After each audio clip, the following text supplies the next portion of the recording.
के बाद बीमारी आई कि नहीं आई, दोबारा आ जाती है। जवाब दीजिए, ऐसा लग रहा है मतलब कोई जबरदस्ती खड़ा कर लिया है। सही बात है। जब आप कुछ कहोगे उधर से तो आनंद भी आएगा, हमें लगता है कुछ सुन भी रहे। बहुत कीमती शब्द बताने जा रहा हूँ आपके लिए। ये समझो जो 40 साल से आपने अब तक नहीं कर पाया। बहुत सारी बीमारियों से हम निजात नहीं ले पा रहे हैं। उसका कारण क्या है, हम सबको जानते हुए भी आप जानना नहीं चाहते कि हम भी बीमारी आ क्यों रही है और बन क्यों रही है, इसको ख़त्म क्यों नहीं कर पा रहे। बीमारी आ रही है, दोबारा क्यों आ रही है, जहाँ से बन के आ रही है उसी समस्या को ना ख़त्म करें हम। लेकिन बताओ वो समस्या ख़त्म हो पाती है? नहीं ख़त्म हो पाती। बताओ किसी भी किसान की बात करें, जितने भी किसानों ने मक्के में या किसी भी ऐसी फसलों में स्प्रे किया है जिसमें सुड़ी की दिक्कत ज़्यादा रहती है, बताओ वो गिडार ख़त्म हुई? सुड़ी नहीं ख़त्म हो पाई। एक बार स्प्रे किया, करने के बाद सुड़ी तो ख़त्म हो गई, दोबारा फिर 10वें दिन आ गई, फिर दोबारा स्प्रे करने के लिए आप पहुंच गए दुकानदार के पास, भाई साहब फिर दोबारा आई। उन्होंने की क्या है, नहीं कुछ नहीं, वही परवाही चलने लगी है, धूप ज़्यादा पड़ रही है, गर्मी हो रही है, वर्षा ज़्यादा हो गई है, कोई ना कोई बहाना हो गया, आपने सही से नहीं लगाई होगी, इस वजह से रह गई होगी। लेने का कारण यही है कि आपको ये चीज़ समझना है आती कहाँ से है, गिडार बन के सुड़ी बन के बनती कहाँ से। अब इसी समस्या को ही ख़त्म कर दें तो समस्या आएगी क्या? आएगी नहीं। तो जो पैसा हमारा व्यर्थ में लगता है किसान का, वो बचेगा कि नहीं बचेगा? जब बचेगा तो आपके किसी काम में आएगा, बच्चे की पढ़ाई में काम में आएगा, किसी जो आपकी ज़रूरत है उस चीज़ में काम आएगा। बताओ किसान के पास जो चाहिए वो मिल नहीं पाता।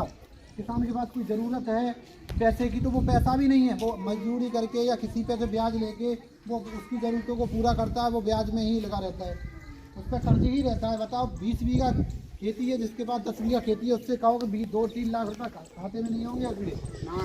क्यों? हम किसी किसान से कहें अभी भाई साहब चलो आज मीटिंग हो रही है, कोई काम है, हमें तो टाइम ही नहीं है, खेती कर ली है, बड़ा बिजी रहते हैं। ये बताओ कौन सा किसान है जो पूरे महीने काम करता है खेत में? कोई खेती ऐसी है जो पूरे महीने काम करे? लेकिन कारण क्या है, हम बिजी अपने आप को रखते हैं कि हमारी खेती हो रही है, हम कहीं वैसे बैठे हुए हैं। उसका कारण क्या है, हम जानना नहीं चाहते।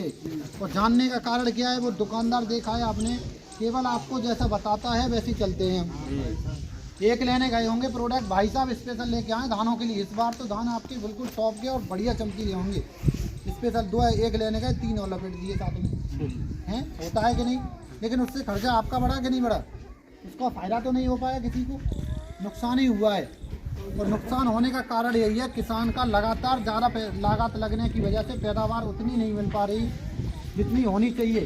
और पैदावार हो भी जाती है तो बीमारी लेके आती है, बीमारी आ जाती है तो उसका खर्चा ये होता है। जब मान लो हमने अनाज जो भी अनाज हमने प्रयोग किया, या हम कोई प्रोडक्ट ऐसा खाते हैं मार्केट से लेके खाते हैं जिनमें भी जो अपने अनाजों से प्रोडक्ट तैयार होता है, जो मार्केट से खरीद के खाते हैं, उसमें केमिकल की मात्रा आती है। आज हम स्प्रे कर रहे हैं सब्जी पे, कल मार्केट में बिकने चली जाती है, उसका इस्तेमाल करते हैं सब्जियों का, तो नुकसान हो रहा है कि नहीं हो रहा है? हम 10 रुपये तो पैदा कर लेते हैं खेती में, लेकिन 8 रुपये 6 रुपये 7 रुपये डॉक्टर को ही दे जाते हैं। हो रहा है कि नहीं हो रहा? बताओ किसान कहाँ से ग्रोथ करेगा? तो आज मैं वो तरीका बताने जा रहा हूँ आपके लिए जो आपके लिए रामबाण होगा खेती के लिए। आपको ज़रूरत ही नहीं है किसी दुकानदार के पास जाने की। कारण क्या है, एक चक्रू बना हुआ, एक गोला है, कुआं देखा है ना, वो उसी में घूम रहे हैं हमने। आप लोग और हम लोग क्या करते हैं, एक हमने अपना खेत देखा होता है किसान ने, और देखा होता है दुकानदार, और क्या देखा है, मंडी। यही तो देखा है, इसके अलावा कोई किसान कुछ करता है? बताओ। और कोई नहीं। जितने भी किसान होते हैं उसने अपना खेत देखा है, दुकानदार मंडी। फसल तैयार हुई, मंडी लेके पहुंच गए, फिर बीज लिया दुकानदार से, फसल में ज़मीन में डाल दिया, फसल निकल के तैयार हुई, फिर तैयार होने के बाद कहाँ पहुंच गए? कोई मंडी नहीं पहुंचे, पहले वाले को बीमारी लगी। है ही नहीं। किसान को जो चाहिए वो जो सही मूल्य है अनाज का, जो प्रोडक्ट आप निकालते हो उसका सही कीमत नहीं मिल पा रही। बताओ गेहूं का रेट अभी मैं बताऊं आपके लिए 4000 से 5000 रुपये प्रति क्विंटल है। बताओ कौन से किसान का बिकने जाता है? आप कहोगे कौन खरीद रहा है? बहुत आप निकाल के तो देखो, पूर्ति नहीं है उसकी। आप डाल के तो देखो, मैं खड़ा हुआ हूँ भैया, फ़ोन भी चलाते हैं, इनमें 4000 से 5000 रुपये प्रति क्विंटल का रेट है गेहूं का।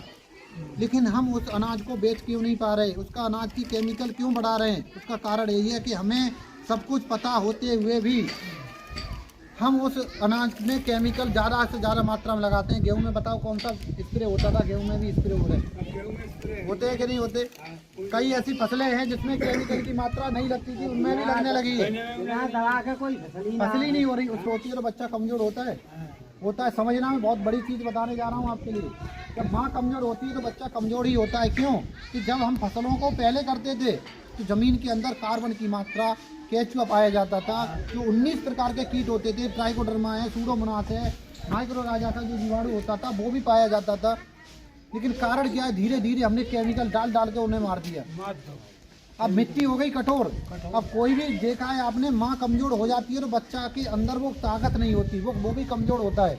अब बताओ, हमने कोई दाना डाला ज़मीन के अंदर, वो ताकत नहीं है तो फसल के अंदर कहाँ से मिल जाएगी?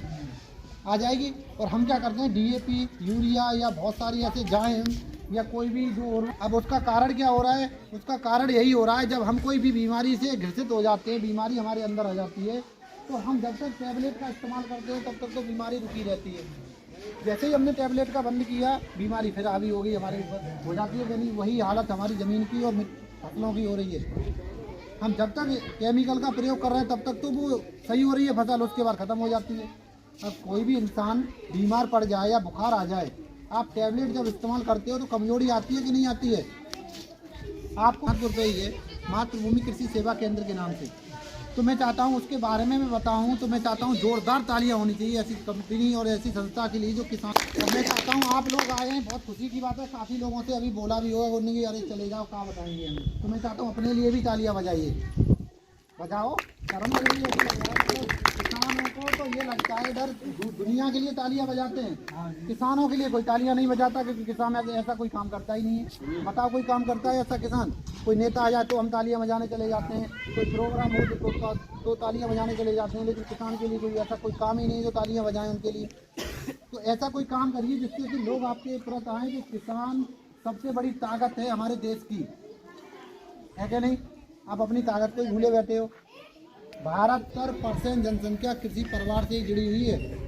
सबसे ज़्यादा कृषियों की खेती इंडिया की है, फिर भी हम अनाज पैदा करके दे नहीं पाते। उसका कारण क्या है? ज़्यादा हम अनाज भी अगर भेजते हैं बाहर के लिए तो हमारा वो जब लैब में जाके टेस्ट होता है उसमें केमिकल की मात्रा ज़्यादा पाई जाती है। देखा था ऑस्ट्रेलिया ने गेहूँ वापस किया, मक्का वापस की, कई बार हमारी धान की गाड़ियाँ रुकी हुई हैं। क्यों? उसका कारण क्या है? जब जाके टेस्ट होता है यूरिया की मात्रा ज़्यादा है। आज गेहूँ जो आपको खाने को मिल जाता है, गेहूँ अगर 60-70 रुपये किलो जाए तो खाने को नहीं मिलेगा। बाहर सप्लाई 130 से 140 देशों को ज़रूरत है आपके अनाज की। सबसे ज़्यादा कृषियों की खेती इंडिया की है, लेकिन केमिकल की मात्रा इसकी वजह से सप्लाई नहीं हो रहा। अब ये कहोगे इतना महंगा जाएगा तो सभी पैसे वाले हो जाएंगे।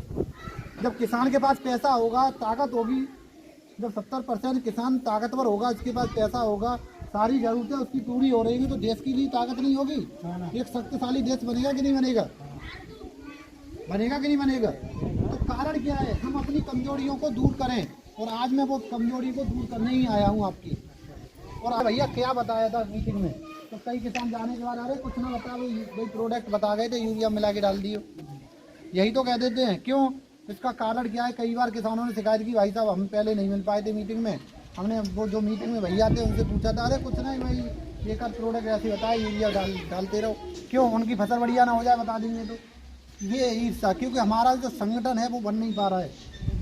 क्यों? कारण क्या है? हम चाहते हैं कि भाई पड़ोसी की फसल बढ़िया ना हो जाएगी, किसी ने पूछ लिया तो उसकी फसल बढ़िया हो गई तो उसके पास पैसा आ जाएगा, उसकी फसल अच्छी हो जाएगी, उन्नति हो जाएगी।